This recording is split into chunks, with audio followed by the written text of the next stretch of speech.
ಆತ್ಮೀಯ ಸ್ನೇಹಿತರೆಲ್ಲರಿಗೂ first KPSC YouTube ಸ್ವಾಗತ. ಸ್ನೇಹಿತರೆ, ಇಂದಿನ ಈ ವಿಡಿಯೋದಲ್ಲಿ ಹೈದರಾಬಾದ್ ಗೆಜೆಟ್ ಕುರಿತು ಮಾತನಾಡ್ತಾ ಇದ್ದೀನಿ. ಕಳೆದ ವಿಡಿಯೋದಲ್ಲಿ ನಾನು ಮೈಸೂರು ಗೆಜೆಟ್ ಬಗ್ಗೆ ಮಾತಾಡಿದ್ದೆ.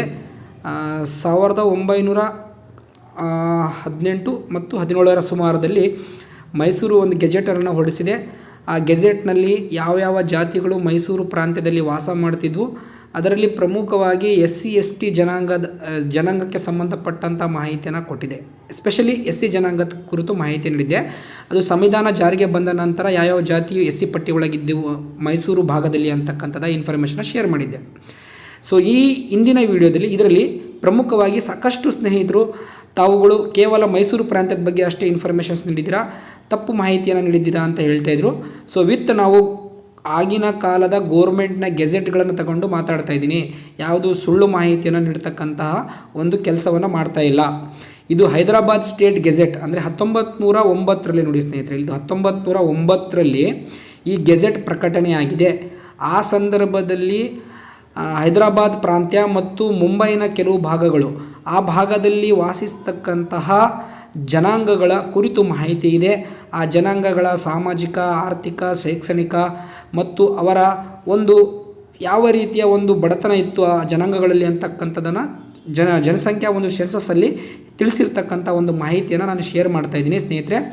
ಯಾಕಪ್ಪ ಅಂದರೆ ಸಾಕಷ್ಟು ಸ್ನೇಹಿತರು ಕೆಲವೊಂದು ಜಾತಿಗಳು ಟಾರ್ಗೆಟ್ ಮಾಡಿಕೊಂಡು ಅವರು SCನೇ ಅಲ್ಲ, ಅವರು STನೇ ಅಲ್ಲ, ಅವರು ಸುಮ್ಮನೆ ಬಂದು ಸೇರ್ಕೊಂಡಿದ್ದಾರೆ, ಅವ್ರನ್ನ ಹೊರಗಾಕ್ತಾರೆ, ಅವ್ರನ್ನ ಇದು ಮಾಡ್ತಾರೆ. ನೋಡಿ ಸ್ನೇಹಿತರೆ, ಮೀಸಲಾತಿ ಅಂತಕ್ಕಂಥದ್ದು ಯಾವುದೇ ಒಬ್ಬರದ್ದು ಸ್ವತ್ತಲ್ಲ.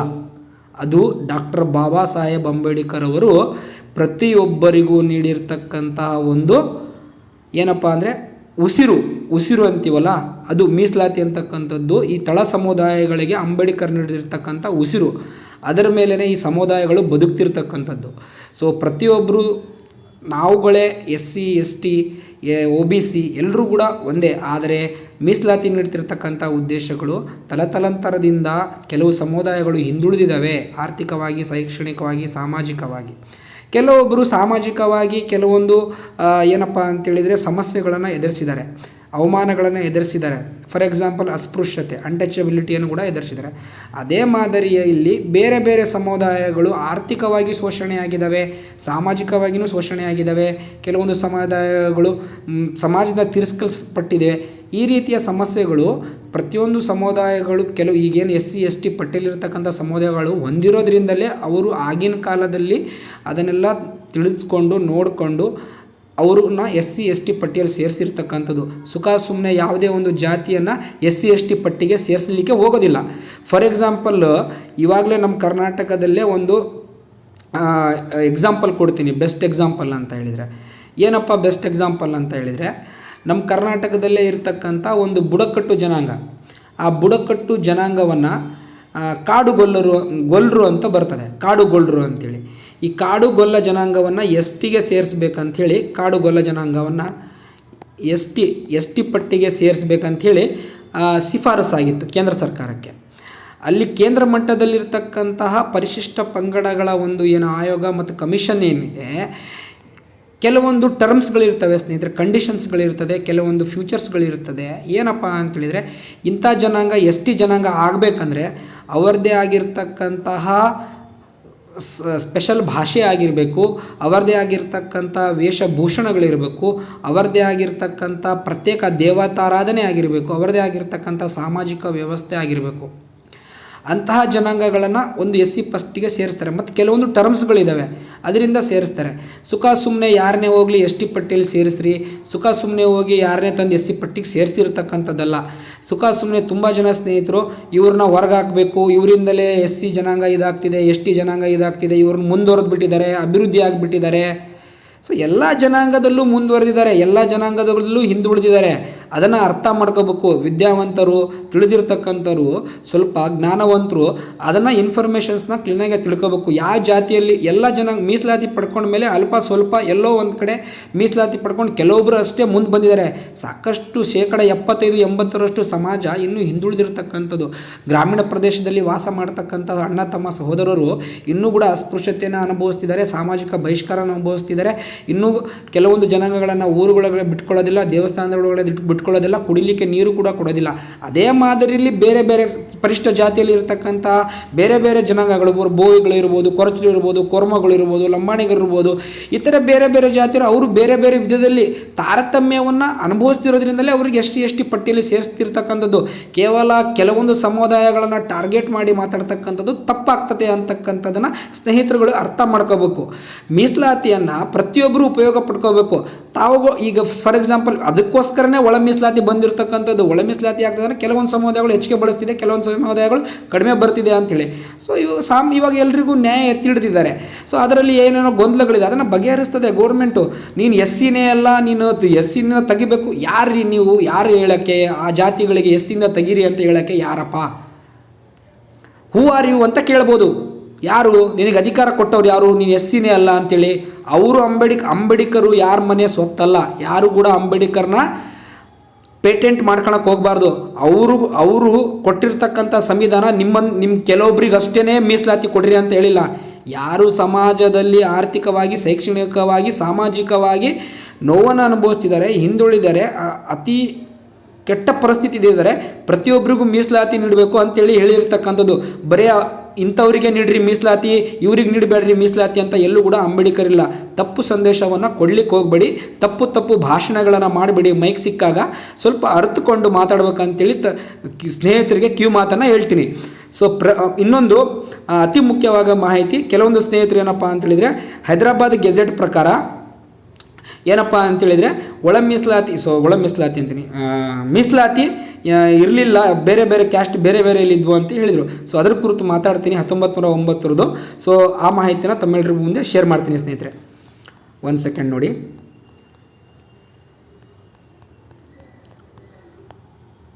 ಇದು ಹೈದರಾಬಾದ್ ಗೆಜೆಟ್ ಪ್ರಕಾರ ಮಾತಾಡ್ತಾ ಇದ್ದೀನಿ. ಪ್ರಮುಖವಾಗಿ ನೋಡಿ, ಇಲ್ಲಿ ಹೈದರಾಬಾದ್ ಗೆಜೆಟ್ 1909ರಲ್ಲಿ ಪ್ರಕಟಣೆ ಆಗಿರ್ತಕ್ಕಂಥದ್ದು ಅಂತಕ್ಕಂಥದ್ದನ್ನು ಇನ್ಫಾರ್ಮೇಷನ್ ನೀಡಿದ್ದೀನಿ. ಸೊ ಇಲ್ಲಿ ಪಾಪ್ಯುಲೇಷನ್ ಒಳಗಡೆ ಬರ್ತೀನಿ. ಇಲ್ಲಿ ಪಾಪ್ಯುಲೇಷನ್ ಒಳಗಡೆ ಕ್ಲೀನಾಗಿ ಓದ್ಕೊಳ್ಳಿ ಸ್ನೇಹಿತರೆ, ಕ್ಲೀನಾಗಿ ಏನೇನು ಇನ್ಫಾರ್ಮೇಷನ್ ಇದೆ ಅಂತಕ್ಕಂಥದ್ದು. ಮೇನಾಗಿ ಯಾವ್ಯಾವ ಕ್ಯಾಸ್ಟ್ಗಳಿದ್ವು ಅಂತಕ್ಕಂಥ ಒಂದು ಮಾಹಿತಿಯನ್ನು ಡೈರೆಕ್ಟಾಗಿ ಬರ್ತೀನಿ. ಇಲ್ಲಿ ನೋಡಿ, ಇಲ್ಲಿ ಪ್ರಮುಖವಾಗಿ ಇನ್ಫಾರ್ಮೇಷನ್ಸ್ನ ಕೊಡೋದಾದರೆ ಇಲ್ಲಿ ಪ್ರಮುಖವಾಗಿ ಏನು ಹೇಳಿದಾರಪ್ಪ ಅಂತೇಳಿದರೆ, ಪಾಪ್ಯುಲೇಷನ್ಸ್ ಬಗ್ಗೆ ಬರೋದಾದರೆ, the main groups of Hindu caste represent in Hyder Hindabad are two in number, divided into two large number of castes. The Kapus of Kunbis, the great agriculture caste of the state. ನೋಡಿ, ಕುನ್ಬಿಸ್ ಅಂತ ಕರಿತೀವಲ್ಲ, ಈಗ ಮರಾಠ ಮೀಸಲಾತಿ ಅಂತ ಕರಿತೀವಿ. ಇಲ್ಲಿ ಮಹಾರಾಷ್ಟ್ರದಲ್ಲಿ ಕುನ್ಬಿಸ್ ಅಂತ ಕರಿತಿದ್ರು ಅದನ್ನು, ಕೂಪುಸ ಕುನ್ಬಿಸ್. ಅವರು ಅಗ್ರಿಕಲ್ಚರ್ನ ನಂಬ್ಕೊಂಡಿದ್ರು, ತುಂಬ ಡಿಪೆಂಡೆಡ್ ಆಗಿರ್ತಕ್ಕಂಥ ಜನ ಅಂತ ಹೇಳಿದ್ದಾರೆ. ಸೊ ಅವ್ರ ಪಾಪ್ಯುಲೇಷನ್ಸ್ ಬಂದುಬಿಟ್ಟು ಸ್ನೇಹಿತರೆ ನೋಡಿ, ಇಲ್ಲಿ ನೋಡಿ 29,53,000 ಜನ ಇದ್ದರು ಆಗಿನ ಕಾಲದಲ್ಲಿ. ಸೊ ಆ ಹೈದರಾಬಾದ್ ಪ್ರಾಂತ್ಯ ಮತ್ತು ಮುಂಬೈ ಪ್ರಾಂತ್ಯದ ಕೆಲವು ಭಾಗಗಳಲ್ಲಿ ಸುಮಾರು 26% ಜನಸಂಖ್ಯೆ ಅವ್ರದ್ದಿತ್ತು ಅಂಥೇಳಿ. Of the whole population next to the Kapus in numerical strength are the Malas or unclean status who number is 15 lakh 8. Malas ಅಂದರೆ ಮಾಲಾಸ್, ಮಹಾರ್, ಮಾದಿಗ, ಈ ಕ್ಯಾಸ್ಟ್ಗಳೇನಿದ್ವು ಇವ್ರದ್ದು 14% ಮಾಲಾಸ್, ಮಹಾರ್ ಕ್ಯಾಸ್ಟಸ್, ಕ್ಲೀನ್ ಸ್ವಚ್ಛತಾವನ್ನು ಕಾರ್ಯವನ್ನು ನಿರ್ವಹಿಸತಕ್ಕಂಥ ಮಾಲಕ ಜನಾಂಗದವರು. ಇವರು ಬಂದುಬಿಟ್ಟು ಸುಮಾರು 15,84,000 ಜನ, 14% ಇದ್ದರು. The main group of Mala include the Malas or Dhers ಅಂತ ಹೇಳಿ ಕರಿತೀವಿ. ಅಂಡ್ ದಿ ಮಾದಿಗಾಸ್, ತೆಲಂಗಾಣದಲ್ಲಿ ಮಾದಿಗಾಸ್ ಅಂತ ಕರಿತಿದ್ರು. ದೇಹರ್ಸ್ ಅಂದರೆ ಈ ಜನಾಂಗಗಳು 1909ರಲ್ಲಿ 15,84,000 ಜನಾಂಗ ಇದ್ದರು. Corresponding to the Mahars and Mangs and Maratha attract to the occupy a very low position in the social scale. ತುಂಬ ಕೆಳಮಟ್ಟದ ಪರಿಸ್ಥಿತಿ, ಸಾಮಾಜಿಕ ಪರಿಸ್ಥಿತಿ ಈ ಜನಾಂಗಗಳು ಇದ್ವು. They play the most important part in the village economy. ಅಂದರೆ ಇವರು ಗ್ರಾಮೀಣ ಪ್ರದೇಶದ ಪ್ರಮುಖ ಆರ್ಥಿಕ ಒಂದು ಶಕ್ತಿಯಾಗಿದ್ದರು ಈ ಜನಾಂಗದವರು. The other numerically strong castes are the Golls ಅಂದರೆ ಧನ್ಗರ್ಸ್ ಅಂತೇಳಿದರೆ ಇವಾಗ ಏನು ನಾವು ಧನ್ಗರ್ಸ್ ಜನಾಂಗ ಅಂತೇಳಿ ಕರಿತೀವಿ. ಸೊ ನನಗದು ಬೇಸಿಕಲಿ ಧನ್ಗರ್ಸ್ ಅಂದರೆ ಯಾರಂತ ಸ್ವಲ್ಪ ಗೊತ್ತಾಗ್ತಿಲ್ಲ ಸ್ನೇಹಿತರೆ, ತಮ್ಮೆಲ್ಲರಿಗೂ ಗೊತ್ತಿದ್ರೆ ಅಲ್ಲಿ ಕಮೆಂಟ್ ಮಾಡಿ. ಧನ್ಗರ್ಸ್ ಮೀನ್ಸ್ ಶೆಫಾರ್ಡ್ಸ್ ಅಂದರೆ ಕುರಿ ಕಾಯ್ತಕ್ಕಂಥವ್ರು. ಧನ್ಗರ್ಸ್ ಅಂದರೆ ಕುರುಬರು ಇರ್ಬೋದು, ಮೋಸ್ಟ್ಲಿ ಕುರಿಗಾಹಿಗಳ ಜನಾಂಗ ಧನ್ಗರ್ಸ್ ಅಂದರೆ. ಸೊ ಈ ಜನಾಂಗದವರು 8,32,400 ಜನಾಂಗಗಳಿದ್ದರು. ಬ್ರಾಹ್ಮಣರು 6,92,800 ಜನ ಆಗಿದ್ದರು. ವೈಶ್ಯಾಸ್ ಟ್ರೇಡಿಂಗ್ ಕ್ಯಾಸ್ಟಸ್ 5,48,000. ದ ಕೊರ್ವಾಸ್ ನೋಡಿ, ಕೊರ್ವಾಸ್ ಕ್ಯಾಸ್ಟ್ ಮೆನ್ಷನ್ ಆಗಿದೆ ನೋಡಿ ಸ್ನೇಹಿತರೆ. ಕೊರ್ವಾ ಈ ಜನಗಳು. ದ ಸಾಲ್ಸ್ ವೀವರ್ಸ್ ಬಟ್ಟೆ ನೇಯ್ತಕ್ಕಂಥವ್ರು. Gundals are today drivers and liquor vendors ಅಂದರೆ ಇವರು ಶೀಂದಿ ಇಳಿಸ್ತಕ್ಕಂಥವ್ರು. 2,84,600 ಜನ ಇದ್ದರು. ಸೊ ನಂತರ ಬಂದ್ಬಿಟ್ಟು the Lambadis Banjaras who are grain carriers ಅಂದರೆ ಇವರು ವ್ಯವಹಾರ ಕಾಳುಗಳ ವ್ಯವಹಾರ ಉಪ್ಪಿನ ವ್ಯಾಪಾರ ಮಾಡ್ತಕ್ಕಂಥ ಅಲೆಮಾರಿ ಜನಾಂಗ. The Lambadis Banjaras who are grain carriers number is 1,72,300. ನೋಡಿ, 150 ವರ್ಷಗಳ ಕಾಲದ ಹಿಂದೆ ಈ ಜನಾಂಗ ಲಂಬಾಡಾಸ್ ಬಂಜಾರಾಸ್ ಇವರು 1,72,300 ಜನ ಇದ್ದರು. Of the important original tribes. ಏನಿದು ಒರಿಜಿನಲ್ ಟ್ರೈಬ್ಸ್ ಅಂತಕ್ಕಂಥ ಮಾಹಿತಿಯನ್ನು ತಮ್ಮೆಲ್ಲರಿಗೂ ಮುಂದಿನ ಹಂತದಲ್ಲಿ ನೀಡ್ಕೊಂತ ಹೋಗ್ತೀನಿ. ಈ ಜನಾಂಗ ಕೂಡ ಇತ್ತು. ಇವರೆಲ್ಲರೂ ಸ್ನೇಹಿತರೆ ಅತ್ಯಂತ ಹಿಂದುಳಿದ ಜನಾಂಗ ಅಂತೇಳಿ ಮೆನ್ಷನ್ ಆಗಿದೆ ಹೈದರಾಬಾದ್ ಗೆಜೆಟಲ್ಲಿ. ಅದರ ಪ್ರಕಾರನೇ ಇವರಿಗೆ ಮೀಸಲಾತಿ ನೀಡ್ತಿರ್ತಕ್ಕಂಥದ್ದು. ಯಾವ ವ್ಯಕ್ತಿ ಕೂಡ ಈ ಜನಾಂಗಗಳ ಬಗ್ಗೆ ತಪ್ಪಾಗಿ ಮಾತಾಡಬಾರ್ದು. ಕೊರವ ಇರ್ಬೋದು, ಲಂಬಾಣಿ ಇರ್ಬೋದು, ಇತರೆ ಬೇರೆ ಬೇರೆ ಜಾತಿಗಳಿರ್ಬೋದು. ಈಗ ಧನ್ಗರ್ಸ್ ಅಂತ ಹೇಳ್ಬೋದು, ಮಾಲಾ ಇರ್ಬೋದು, ಮಾದಿಗ ಇರ್ಬೋದು. ಈ ಜನಾಂಗಗಳೆಲ್ಲ ಹೈದರಾಬಾದ್ ಮುಂಬೈ ಪ್ರಾಂತ್ಯದಿಂದ ಇವರು ಬಂದುಬಿಟ್ಟು ಕರ್ನಾಟಕಕ್ಕೆ ಸೇರಿದ ಮೇಲೆ ಇವರು SC ಪಟ್ಟಿ ಒಳಗೆ ಸೇರ್ಕೊಂಡ್ರು ಸ್ನೇಹಿತರೆ. ಕ್ಲಿಯರ್ ಕಟ್ಟಾಗಿ ಇನ್ಫಾರ್ಮೇಷನ್ಸ್ನ ತಿಳ್ಕೊಂಡು ಮಾತಾಡ್ತಿರೋದು ಸ್ನೇಹಿತರೆ. ಸುಮ್ಮನೆ ಯಾರಿಗೂ ಗೊಂದಲ ಮೂಡಿಸ್ತಕ್ಕಂಥ ಕೆಲಸವನ್ನು ಮಾಡ್ತಾ ಇಲ್ಲ, ಅದು ತಮ್ಮೆಲ್ಲರಿಗೂ ಗೊತ್ತಿರಲಿ. ಒರಿಜಿನಲ್ ಟ್ರೈಬ್ಸ್ ಅಂತೇಳಿ ಕರಿತಿದ್ರು. ಹಾಗಾದರೆ ಒರಿಜಿನಲ್ ಟ್ರೈಬ್ಸ್ ಅಂತೇಳಿದರೆ ಇವರು ಪರಿಶಿಷ್ಟ ಜಾತಿಗೆ ಅಂದರೆ ತೆಲಂಗಾಣದಲ್ಲಿ ಪರಿಶಿಷ್ಟ ಜಾತಿಗೆ ಸೇರಿಕೊಂಡ್ರು. ನಮ್ಮ ಮೈಸೂರು ಪ್ರಾಂತ್ಯದಲ್ಲಿ ಈ ಜನಾಂಗದವ್ರನ್ನ ಇವ್ರ ಸಾಮಾಜಿಕ ಪರಿಸ್ಥಿತಿಯನ್ನು ಯೋಚನೆ ಮಾಡಿಕೊಂಡು ಇವ್ರನ್ನ SC ಪಟ್ಟಿಗೆ ಸೇರಿಸಿರ್ತಕ್ಕಂಥ ಸುಮ್ಮನೆ ಸೇರಿಸಿಲ್ಲ ಸ್ನೇಹಿತರೆ. ಇದು ತಮ್ಮೆಲ್ಲರ ಗಮನಕ್ಕೆ ಬರಬೇಕಾದ ಮಾಹಿತಿ.